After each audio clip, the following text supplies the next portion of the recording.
Good morning, afternoon, or evening, wherever you are. Yes, happy hump day. Right, it is Wednesday, hmm right? Now, Yep. in today's video, we want to go over, well, some of the things that you can outsource as an entrepreneur to help speed along your business. Yep. It's going to be a good show. And you really want to pay attention because this is something I think gets overlooked by network marketers and even regular traditional small business owners as well. Um, so I think we'll kind of have two categories like things, maybe why you want to outsource and also like when to outsource, when does it make sense to outsource, and also outsourcing. Let me try that again. Both personal and business stuff. So what do we want to talk about first? Why you want to outsource? So what happens a lot of times in network marketing is we get bottlenecked because as we start to grow our business, and it doesn't even have to grow that big, um, we have a lot of different, roles, right? Because we're the leader, we're the consumer ourselves, we are the sponsor, we're the team leader, and then we're also somebody is our sponsor, and so we have that role, and we're the customer, and we have all these different things that are going on. And as you start to grow your business, um, there are things that you can do to outsource. Now, if any of you who are listening were ever on our 50K24 formula, this might ring a bell. We talk about the different types of activities that you have inside of your business, right? So we have essential non-income producing activities, and then you have income producing activities. Income producing activities are pretty simple. It's basically your prospecting stuff. In network marketing, it's your prospecting stuff. And that's it. Like if you're not enrolling people and doing presentations, and it doesn't mean you have to be doing it. If you're doing funnels and things that you're not working on driving traffic to those presentations, those are the things that produce income. But you also have what we call essential non-income producing activities. They're the things that you really do need to get done, but they ultimately don't directly create income, but they still need to be done. So sometimes people confuse the non-essential or the essential rather non-income producing activities. Well, I have to do them, therefore they're income producing.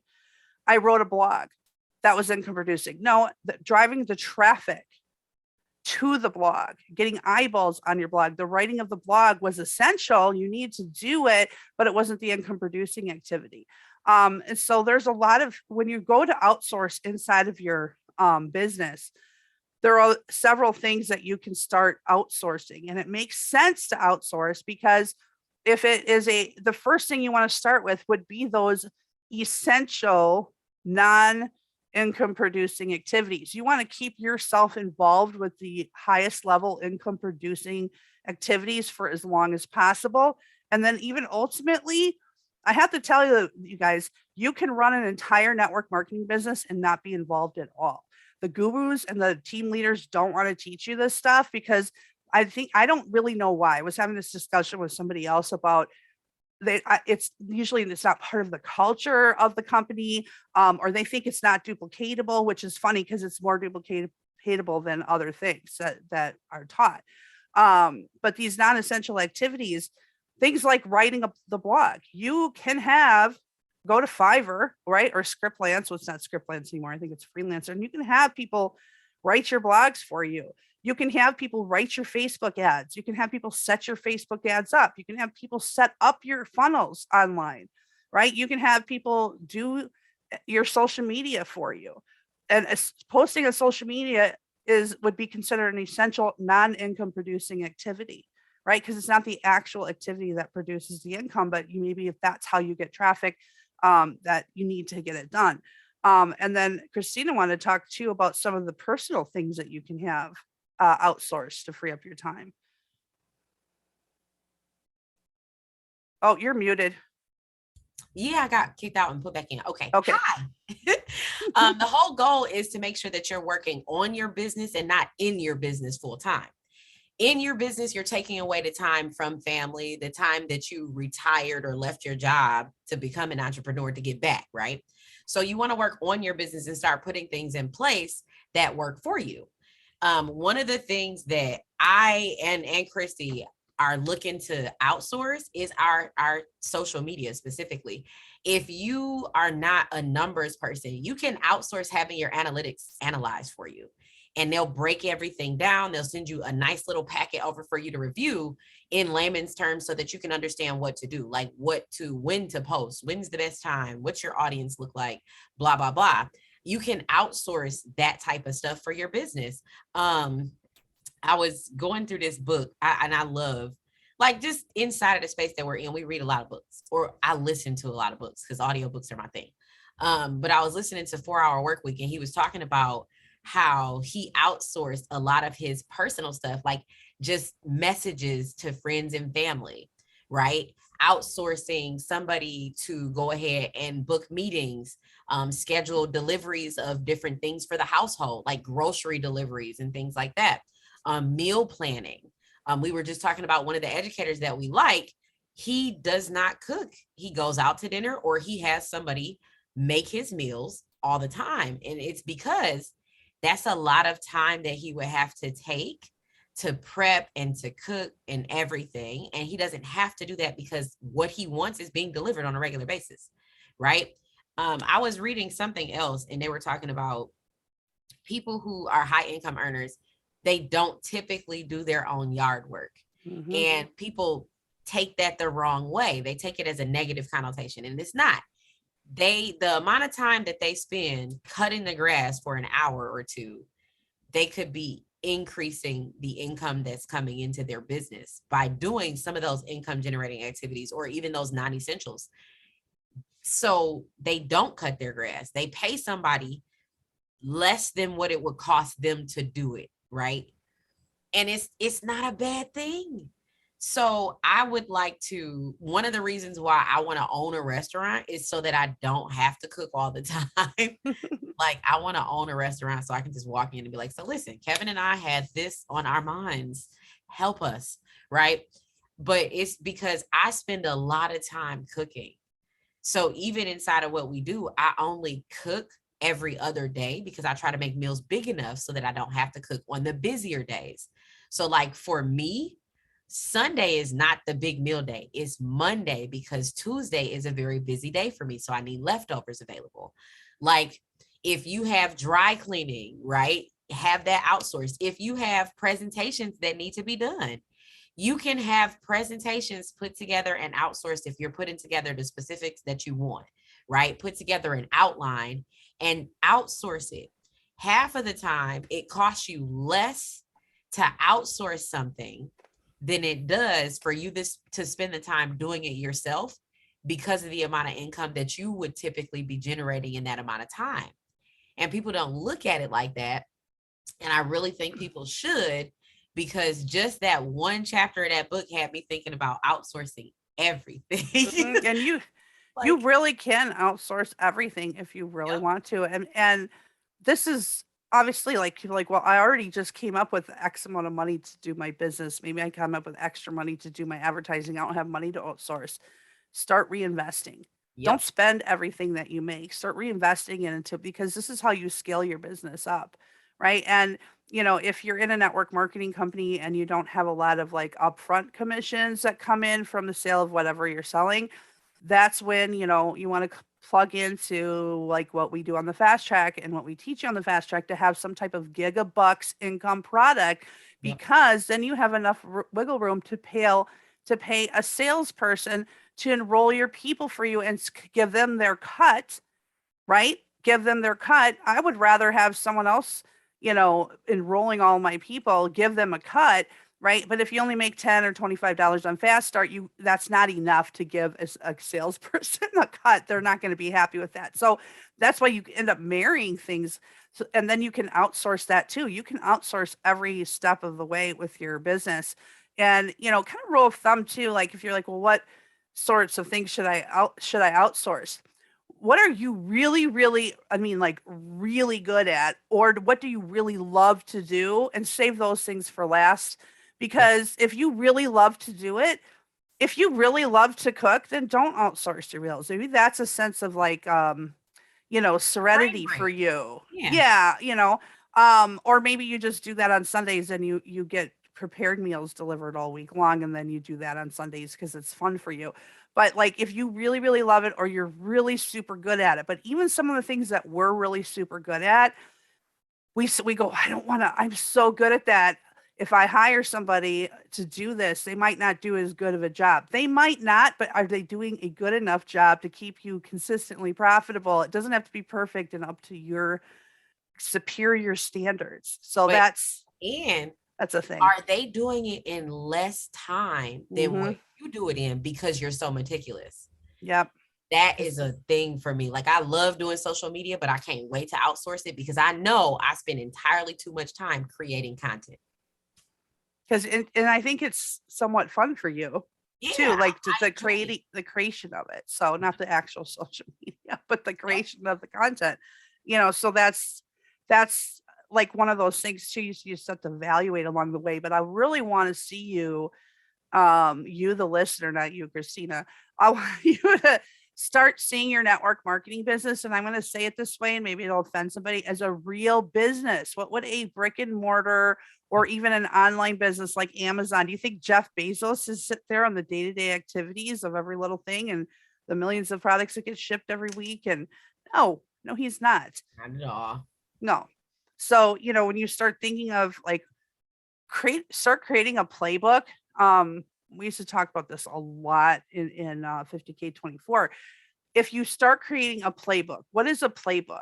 A playbook is, by the time you're done, it's if you had it printed, let's say, okay, a big thick set of instructions that you could hand to the next guy and he would know exactly what to do for whatever. And the playbook, it ends up being everything from the beginning to your business to the end. But if you just start documenting what you're doing now, take videos of what you're doing. You can store them up as, up on YouTube privately so that you have them.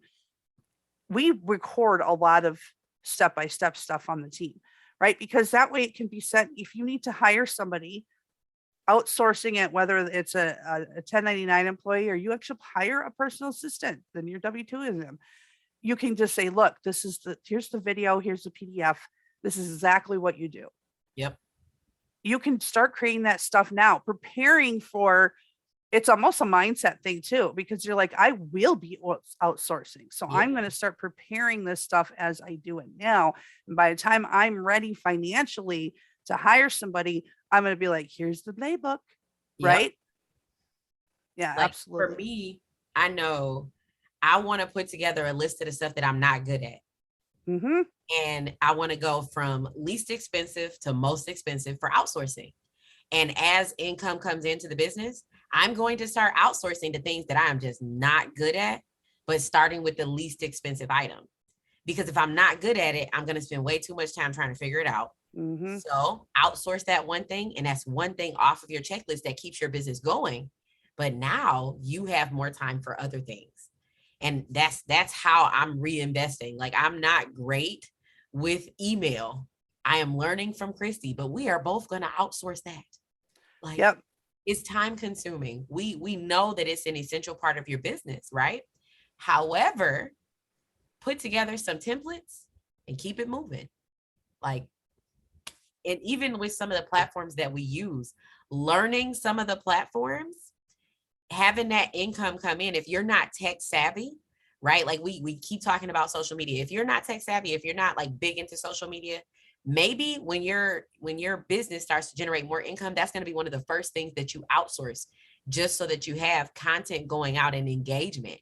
Maybe you just want to respond to questions that are put in the chat. Maybe you just want to respond to people and engage with your community to see what else they need, right?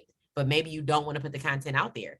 If you do short videos, you can send those videos over to say, hey, this is some of the stuff that I'm interested in doing. I'm sending you over a video. Can you put this into content format for 3 months? And one of the things that I was learning listening to the audiobook was that when you do outsource, make sure that you give a very specific deadline, and make sure that you give tight deadlines that are in advance of when you actually need things done. Because if there are any revisions or anything like that that need to be made, you have room for that, right? But I have like a list that I'm putting together of stuff that I know the business needs that I'm just not good at. So those will be the first things that I take off my plate. Yeah, and I think tomorrow we can talk about some more stuff that we've learned from the 4-hour work week, which is just even before you're outsourcing, things that you can do to automate your business, like how, using your vacation responses and giving people specific times that you check your email a day. Do you really need to check your social media and your email 10 times a day? No, once a day. Some people only check once a week, but once a day. But if somebody emails you, how do they know that you're checking once a day? Well, you can use your vacation response. Thanks for your email. And I check my email once daily, Monday through Friday at 8 a.m. If this is an emergency and you can't wait till tomorrow morning, please email or call my cell. And then if they don't have your cell, they'll have to wait because only people who should have their cell have your cell. Exactly. So, like, there's things like that. We can talk about that, tomorrow and Thursday too. When you're there, when you're new too, or when you're low on funds, let's just put it that way. Think about trade as well. Are there things you're good at and not good at? And is there someone else inside of your team who has the opposite situation? Yep. Could you guys trade? Because when you're good at somebody, you can usually do it faster than other people who aren't good at it. Yep. Right. So maybe you guys can trade. So, be creative inside of your business as well. Just like when we told you guys, you're looking at a program and you're thinking, oh, that costs too much for me right now. I can't get involved. Get a partner, split the cost. I mean, get creative about these things. But I just see too many network marketers staying in the self-employment category their entire career. Yeah. And I think it's something that you have to learn not to do. Mm-hmm. Because the only reason why I know not to do it is from working with Christy. Like, there are conversations that we have, and the reason why I am totally on board with automating and outsourcing pieces of the business is because you can become more profitable and productive by getting some of those things off of your plate. It may feel in the beginning like you're putting a lot of the income that's coming in from your business not into bills and things like that. It may feel like that, but in the long run, it helps you scale your business faster. Mm-hmm. And scaling is how you get to that consistent gigabucks income that you want for your business. Like I said, you went into entrepreneurship and owning your own business, being an affiliate marketer or multi-level marketer for a reason, right? And it was to get mainly that reason for me was to get time back, that time freedom away from having to have the schedule of a 9 to 5 and things like that. So why work in your business all the time instead of working on your business so that you can have that time back that you seek in the beginning, We have to remember that most of us got involved in network marketing. If you wanted to sum it up, it's to live our lives in our own way. Yep. It's not even about the money.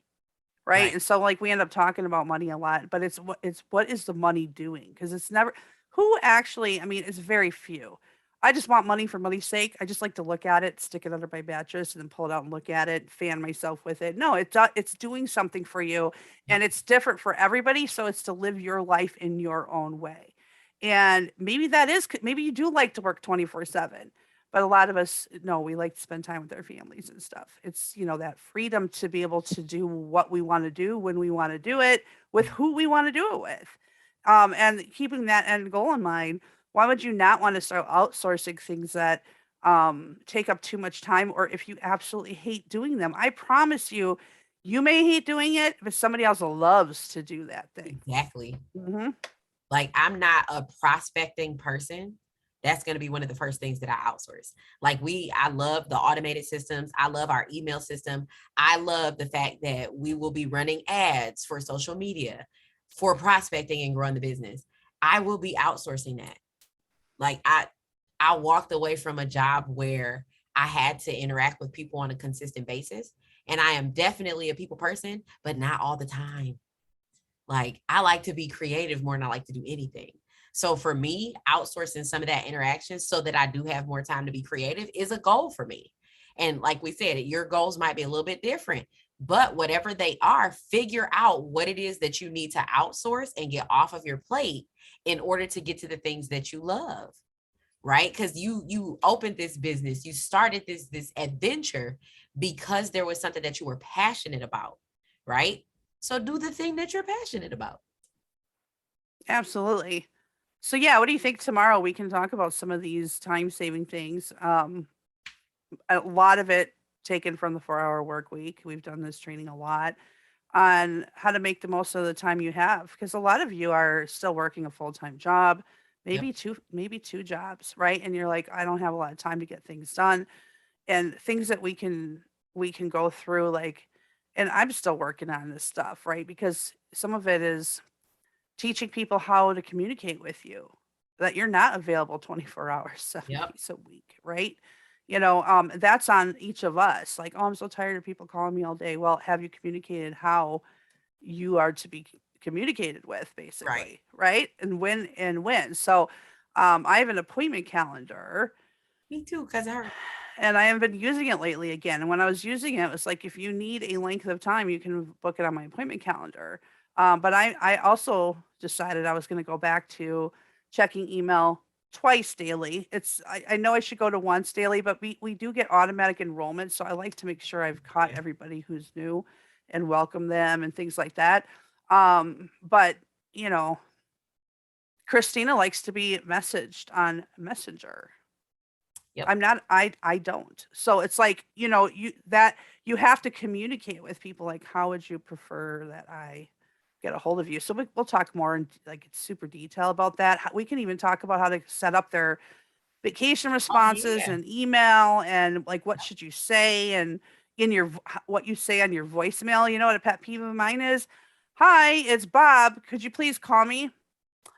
Okay, crap. What did you want, Bob? Like, so we'll talk about like how to teach people to leave you proper voicemail messages to make the best use of your time and theirs. Yep. Yeah. Because at the end of the day, like you're in business to have income coming in, then that's the reason why you're doing what you do. So optimize the time, right? Yep. Make sure that your interactions with people are valuable interactions. Like one of the things that I am doing, and it is as a result of having conversations with Christy, I I have feel office like I'm being hours. picked on today. No, Okay, go not ahead. being No, picked I'm on. just kidding. I love it. Like I have office hours on Friday for my team. And it's office hours specifically for one-on-ones that are a specific length of time that have to be scheduled in advance. And I did put in that message, like bring any questions that you may have, bring any examples that you want me to look at. And if you are late, if you are 8 minutes late, your call is going to be cut by 8 minutes because they're scheduled. Like let people know in advance how to come to your meetings with you, right? How to be prepared in advance. I like it's you become so much more efficient when your time is used in a more efficient manner. Hmm. Yeah. So somebody that I followed for probably maybe 5 years is in the real estate industry. So sometimes our mentors and stuff aren't in the same like arena as us, but I used to do a lot of real estate. So Josh Smith, he's a good one to watch, even if you're not into real estate, because he does a lot of mindset and personal development and time. He's a multi millionaire, but he's like, never take a meeting if you don't know what the agenda is for the meeting, period. Can I talk to you? What is the agenda for this meeting? And then you can decide if you want to take the meeting. He's like, just you don't take the meeting unless you know what the agenda is. And I think that makes perfect sense, because you can't prepare for a meeting if you don't know what the agenda is for that meeting. Yep. So yeah. Oh, but that I guess that's gonna wrap us up today. We've Yeah. been getting good trying to stay within like this little bubble of time. We're really trying. We're trying to do about 30 minutes for shows for you guys, and which may expand when we bring in some people for interviewing it, so because that's always fun. We have a new person to talk to, every couple weeks or whatever. But yes, you guys are busy and it's the morning, but I love doing this because what is transpiring on Tuesday, Wednesday, and Thursday morning, right? And we love to talk to you guys, but it's also, there's a commitment here. You're expecting to see us. Christy's expecting to see me. I'm expecting to see her. So even if we don't feel like it today, we almost always have to do it. Sure, we miss a couple of shows because, that's life and we're moms and we got Right. stuff going on.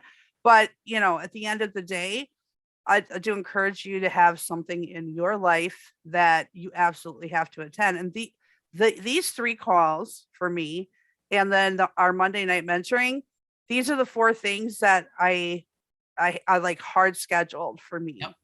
Because I'm participating and I have a lot of other stuff I attend, but it's like it can be flexible. So you should check out Chrissy's YouTube video that she did on scheduling too. So just to give you an extra thing to do for today. Yes. Try to make everybody more efficient. I have some updates that are coming up with that too. And eventually one of these days I want to go over a dopamine detox. That would be awesome. That is very fun to see people's reactions to it. Yeah. Very fun. But that is going to wrap us up here, guys. I hope you guys are having an awesome and productive day. Don't forget to sign up for the Pips for Brunch newsletter. That way, the sauce that we don't give out on our lives, you still have access to it, as well as early access to things that we might be offering down the line. That's right. All right, guys. Have awesome, morning, afternoon, or evening, wherever you are in the world. Bye. Yeah, we'll see you tomorrow. Bye.